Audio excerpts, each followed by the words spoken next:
नमस्कार, मैं हूं विद्यासागर। स्वागत है आप सभी का। आज महाराष्ट्र में बुलेटिन में सबसे पहले बात कोरोना की करते हैं। तो महाराष्ट्र में गुरुवार को कोविड-19 के 9,844 नए मामले सामने आने के साथ राज्य में कुल संक्रमितों की संख्या 60 लाख से अधिक हो गई है।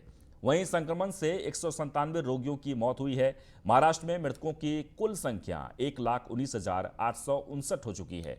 कोविड-19 से ठीक होने की दर अब 95.93% है, जबकि मृत्यु दर बढ़कर 2% हो गई है। राज्य में पिछले 24 घंटे में 9,371 रोगियों को ठीक होने के बाद अस्पतालों से छुट्टी मिली है, जिससे ठीक होने वालों की संख्या 57,62,661 हो गई है।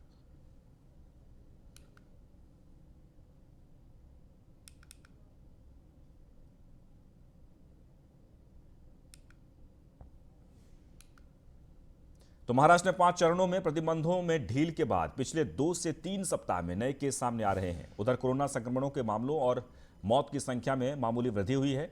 कोरोना के डेल्टा प्लस संक्रमण ने भी राज्य के लिए एक बड़ी चुनौती पैदा कर दी है। इस चुनौती को देखते हुए राज्य सरकार ने अब मौजूदा नियमों में नए बदलावों की घोषणा की है और इसी के तहत राज्य के सभी जिलों और नगर निगमों को तीसरे समूह से ऊपर रखने का निर्णय लिया गया है।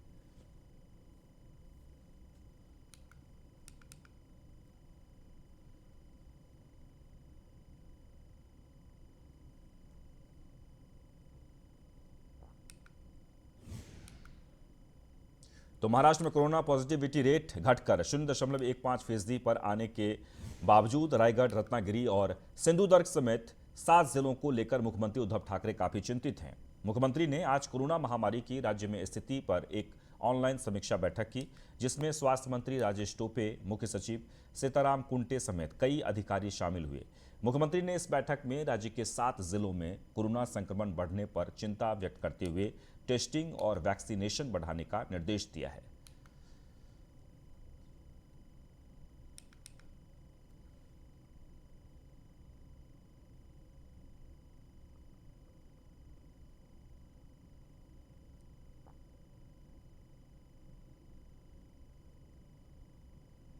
एक बार आपको फिर से बता दें कि महाराष्ट्र में 5 चरणों में प्रतिबंधों में ढील के बाद पिछले 2 से 3 सप्ताह में नए केस सामने आ रहे हैं। उधर कोरोना संक्रमणों के मामलों और मौत की संख्या में मामूली वृद्धि हुई है। कोरोना के डेल्टा प्लस संक्रमण ने भी राज्य के लिए एक बड़ी चुनौती पैदा कर दी है।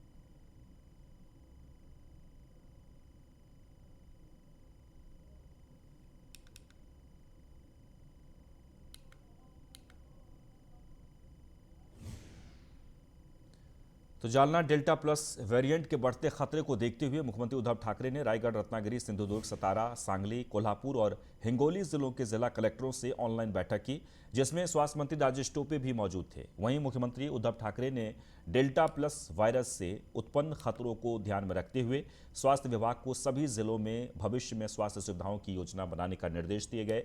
इसके बाद साथ ही बैठक में मौजूदा स्वास्थ्य मंत्री ने कहा कि हमें सावधान रहने की जरूरत है। 21 डेल्टा प्लस वेरिएंट के मामले सामने आए हैं। स्वास्थ्य विभाग तीसरी लहर की तैयारी कर रहा है और हर जिले में लहर को रोकने के लिए एक टास्क फोर्स का गठन भी किया गया है।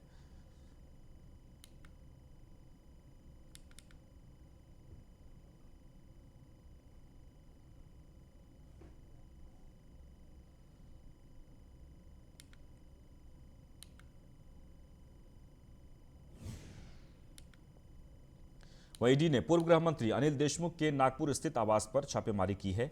ईडी ने देशमुख के जीपीओ चौक स्थित आवास पर अनिल देशमुख और उनके पुत्र सलील देशमुख उनके घर पर ना होते हुए भी छापेमारी की गई। ऐसे में अनिल देशमुख की मुश्किलें और बढ़ती नजर आ रही है। ईडी की टीम मुंबई से नागपुर पहुंची थी। शुक्रवार सुबह मुंबई से एक टीम ने स्थानीय ईडी अधिकारियों की मदद से देशमुख के जीपीओ चौक स्थित घर और उनके रिश्तेदारों के घर में भी छापेमारी की गई। 16 जून को ईडी की 3 टीमों ने अनिल देशमुख से जुड़े 2 सीए और एक कोयला व्यापारी के घर पर भी छापेमारी की थी। छापेमारी से ईडी देशमुख को भी निशाना बनाए जाने की संभावना बढ़ गई थी।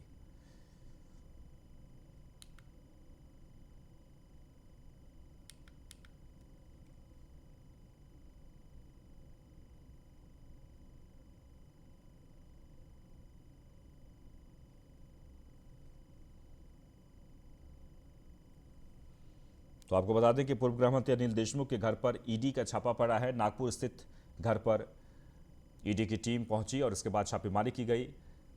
अनिल देशमुख के घर और उनके बेटे सलील देशमुख के घर पर भी छापेमारी हुई है। वहीं उनके कई ऐसे रिश्तेदार हैं जिनके घर पर भी ईडी ने छापेमारी की है।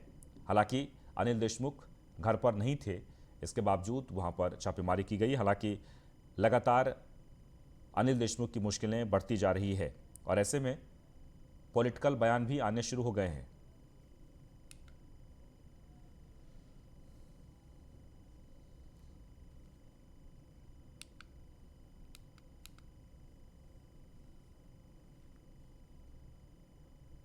तो पूर्व गृह मंत्री अनिल देशमुख के घर, उनके बेटे के घर और रिश्तेदारों के यहां ईडी का छापा पड़ा है। आज सुबह नागपुर एक टीम पहुंची ईडी की और इसके बाद अनिल देशमुख के घर पर छापेमारी की।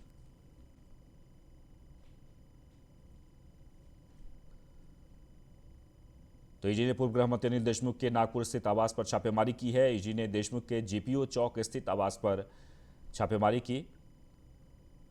अनिल देशमुख और उनके पुत्र सलील देशमुख घर पर नहीं थे, लेकिन इसके बावजूद छापेमारी की गई। ऐसे में अनिल देशमुख की मुश्किलें लगातार बढ़ती नजर आ रही है। ईडी की टीम मुंबई से नागपुर पहुंची थी।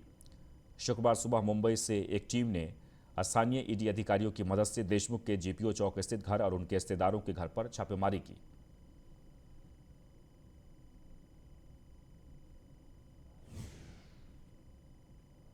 आगे बढ़ते हैं। पूर्व गृह मंत्री अनिल देशमुख के घर पर सीबीआई की रेड के बाद ईडी का भी छापेमारी लगातार जारी है। आपको बता दें कि कई जगहों पर छापेमारी हुई है और ऐसे में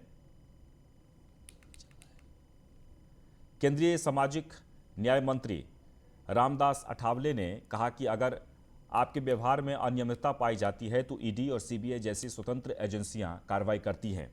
इसमें कोई राजनीति नहीं करनी चाहिए।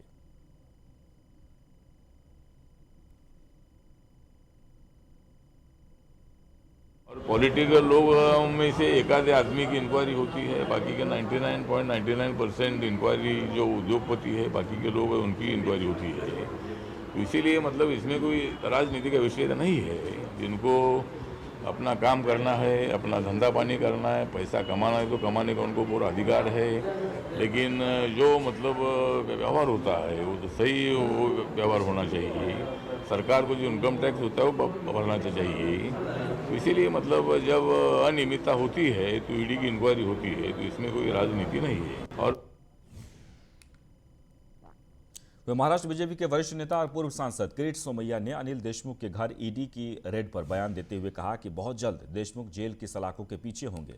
दरअसल आपको बता दें कि ईडी ने पूर्व गृह मंत्री देशमुख के घर पर छापा मारा था।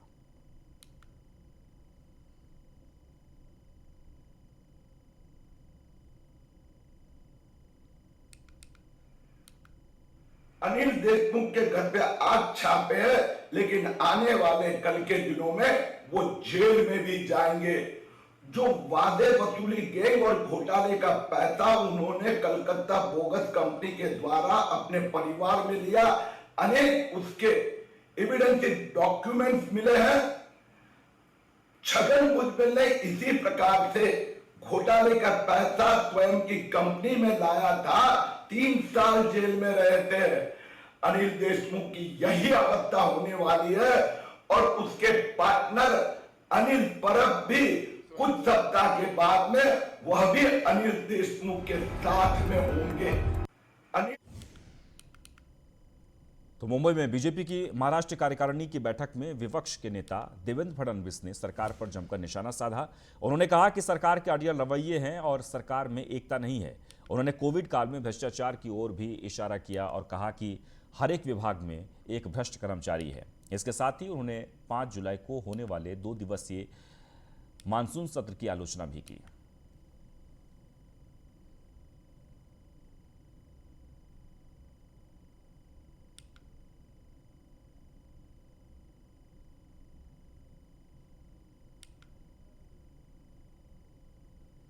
तो मुंबई में बीजेपी की महाराष्ट्र कार्यकारिणी की बैठक हुई, जिसमें विपक्ष के नेता देवेंद्र फडणवीस ने सरकार पर जमकर निशाना साधा। उन्होंने कहा कि सरकार के अड़ियल रवैये देखने को मिल रहे हैं, सरकार में एकता नहीं है। उन्होंने कोविड काल में भ्रष्टाचार की ओर भी इशारा किया। साथ ही देवेंद्र फडणवीस ने यह भी कहा कि हर डिपार्टमेंट में एक भ्रष्ट कर्मचारी हैं। चलिए आगे बढ़ते हैं। महाराष्ट्र कांग्रेस के अध्यक्ष नाना पटोले के लिए विधानसभा चुनाव अकेले लड़ने से संबंधित बयान भारी पड़ता नजर आ रहा है। मिली जानकारी के मुताबिक उत्तर महाराष्ट्र का दौरा कर रहे पटोले को तुरंत दिल्ली बुलाया गया है। हालांकि नाना पटोले ने कहा कि बीजेपी के कई बड़े नेता मेरे संपर्क में हैं और जल्द कई नई संभावनाएं सामने आ सकती हैं। आज दिल्ली जा रहा हूं और विधानसभा अध्यक्ष के पद पर चर्चा होगी।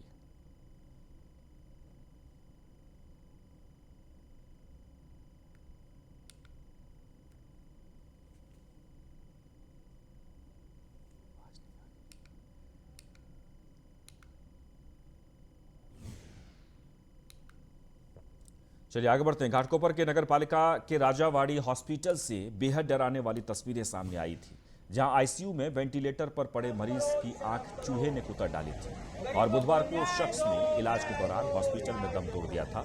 इस घटना पर विरोध करने के लिए आज उत्तर भारतीय सेना और ऑल इंडिया ब्लू टाइगर के कार्यकर्ता राजावाड़ी हॉस्पिटल के बाहर आंदोलन करने पहुंचे और प्रदर्शन किया। हर एक पेशेंट का निगरानी रखने की जिम्मेदारी उनकी है। तो आज हम चूहे की जाली हम भेंट में दे रहे हैं सर को, ताकि हर एक पेशेंट के बेड के नीचे ऐसे चूहे की जाली रहे, ताकि चूहा हमारे पेशेंट्स को नहीं काटे। चूहे की मौत बहुत भयानक मौत होती है। लोग कोरोना से मर रहे हैं, लेकिन चूहा काटने से मरने का ये पहला प्रकल्प सुनाई दे रहा है राजवाड़ी हॉस्पिटल में। तो शर्म करो, शर्म करो, शर्म करो, बीएमसी शर्म करो, शर्म करो, शर्म करो। गरीबों को न्याय दो, न्याय दो, न्याय दो, गरीबों को। आगे बढ़ते हैं। मुंबई कोरोना वायरस संक्रमण की दूसरी लहर से धीरे धीरे उबर रही है और इसी बीच फिर से खून की कमी का संकट गहराया है। आलम यह है कि ब्लड स्टोर करने वाले बड़े बड़े सरकारी ब्लड बैंकों के फ्रिज खाली पड़े हैं। इनमें न के बराबर ब्लड के पैकेट हैं, वे भी बेहद इमरजेंसी हालात में ही कुछ पीड़ितों को मुहैया कराए जा सकते हैं। फिलहाल मुंबई के सरकारी ब्लड बैंकों में इतना ब्लड जमा है कि सिर्फ 5 दिन तक ब्लड मिल सकता है। मुंबई में कुल 58 ब्लड बैंक्स हैं, जबकि 2400 से ज़्यादा ब्लड डोनेशन से जुड़े कैंप लगाए जाते थे, लेकिन इनकी संख्या पिछले कुछ महीनों में लगातार कम होती जा रही है।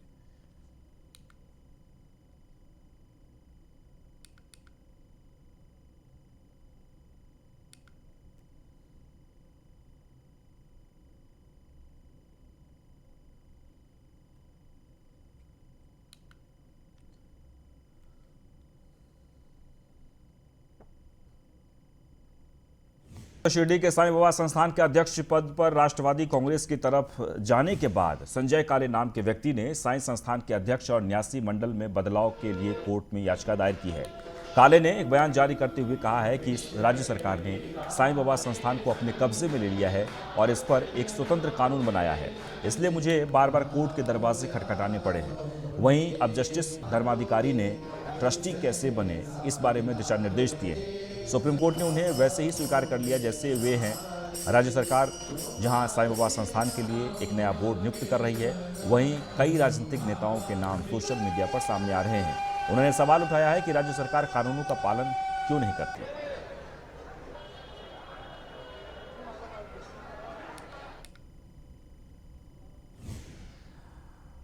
आगे बढ़ते दादर स्टेशन के प्लेटफॉर्म नंबर 6 पर कल आरपीएफ स्टाफ उमेश माली ने एक यात्री के मदद से विजय कुमार पटेल नामक बुजुर्ग यात्री को चलती ट्रेन के नीचे आने से बचाया।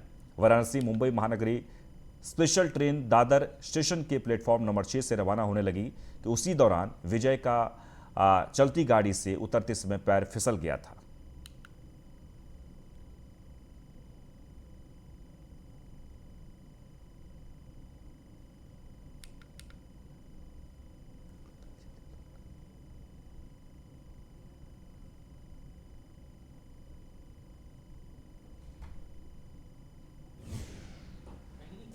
आगे बढ़ते हैं। मुंबई गोवा नेशनल हाईवे के चौपदरीकरण में फंसे वशिष्ठी नदी पर बने नए पुल पर दूसरा स्लैब बिछाने के लिए पुल को बंद किया जाएगा।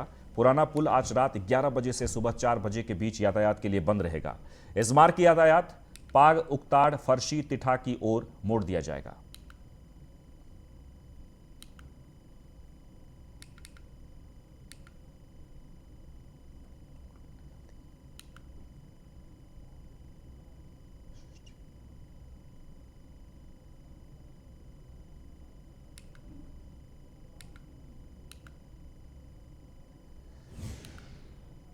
आगे बढ़ते हैं, वर्धा पुलिस को बड़ी सफलता हाथ लगी है। दरअसल पुलिस ने नौकरी लगाने का झांसा देकर पैसे की ठगी करने वाले गिरोह का पर्दाफाश किया है। पीड़िता तनिया श्रीराव ने नौकरी के लिए ऑनलाइन ईमेल से क्विकर साइट पर अपनी जानकारी अपलोड की थी। कुछ दिन बाद उन्हें इसी मेल पर प्रेलिक्स टेक्नोलॉजी से ईमेल आया और अलग नंबर से फोन कर नौकरी देने का वादा देकर गूगल पे से 2,39,000 रुपये ऐंठ लिए गए, लेकिन नौकरी नहीं मिली। तो इस मामले की शिकायत तानिया ने आरवी पुलिस स्टेशन में की। वहीं इस ठगी मामले में वर्धा पुलिस ने जांच करते हुए 2 लोगों को हिरासत में लिया है।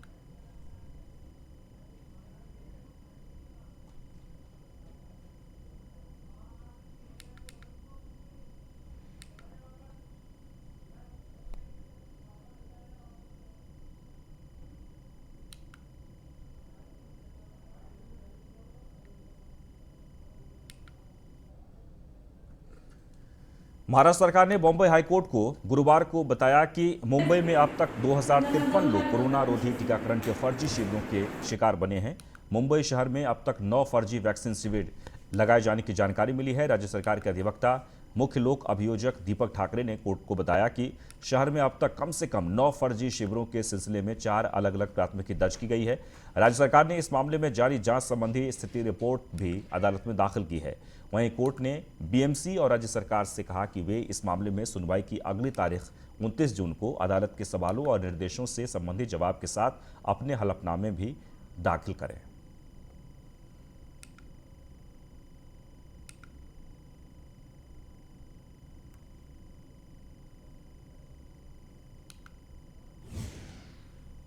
वन्यजीव उत्साही लोगों के लिए अच्छी खबर है। चंद्रपुर जिले में तड़ोबा टाइगर प्रोजेक्ट आज से 5 दिनों के लिए पर्यटकों के लिए खोल दिया गया है और इस संबंध में तड़ोबा प्रबंधन ने प्रेस विज्ञप्ति जारी की है। कोरोना की दूसरी लहर के बाद तड़ोबा टाइगर प्रोजेक्ट को 15 अप्रैल 2021 से बंद कर दिया गया था।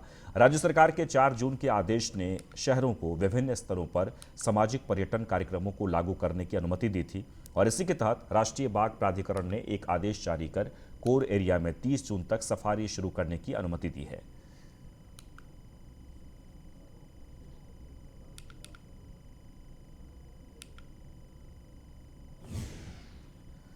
तो 25 जून 1992 में शाहरुख खान ने पहली फिल्म दीवाना से बॉलीवुड में कदम रखा था। फिल्म में शाहरुख के साथ ऋषि कपूर और दिव्या भारती लीड रोल में थी। टीवी में अपना टैलेंट दिखाने के बाद शाहरुख ने इस फिल्म से फिल्मों में कदम रखा था। रोमांटिक ड्रामा ये फिल्म सुपरहिट थी। बॉलीवुड में 30 साल पूरे होने पर अब शाहरुख ने अपने फैंस के लिए स्पेशल मैसेज लिखा है। शाहरुख ने लिखा कि 30 साल से आपका प्यार मिल रहा है और आज भी आपको वो प्यार बरकरार है। एहसास हुआ कि अपनी ज़िंदगी की आधी से ज़्यादा समय मैंने आप सभी को एंटरटेन किया है। आपको भी कुछ प्यार देने वाला हूँ। आप सभी का शुक्रिया, इसकी बहुत ज़रूरत थी।